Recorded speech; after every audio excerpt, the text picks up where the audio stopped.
Perfect, and it was. Now let's go over a common mistake people make when trying to import that usually messes them up big time when they're trying to import their responses. Let's go here.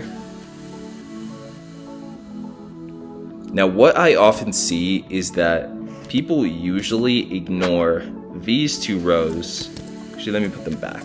These two rows, thinking they're unimportant, but these two rows are the most important rows you have, because this is how the computer actually understands what's going on and interprets the data here.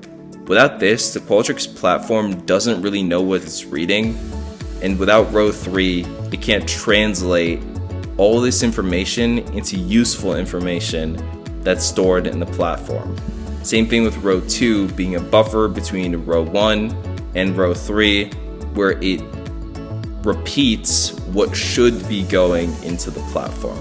But what a lot of people do is they delete these two rows because they believe it's unimportant, just have the start date, end date, status, etc. Just that first row, and then try to import this as a file into the platform.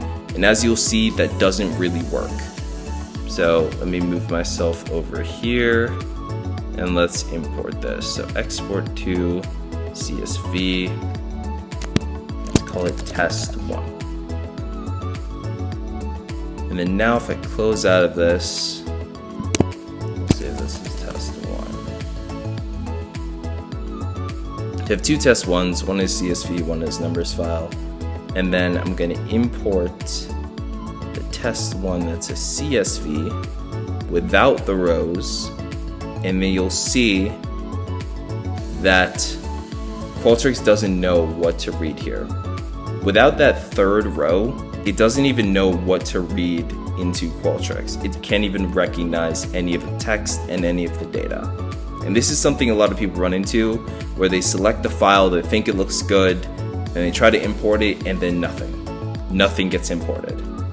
That is especially why you need to make sure that you have all the 3 relevant headers, all the 3 relevant top rows, so that your file can import correctly, as we saw before, and all your data gets put in.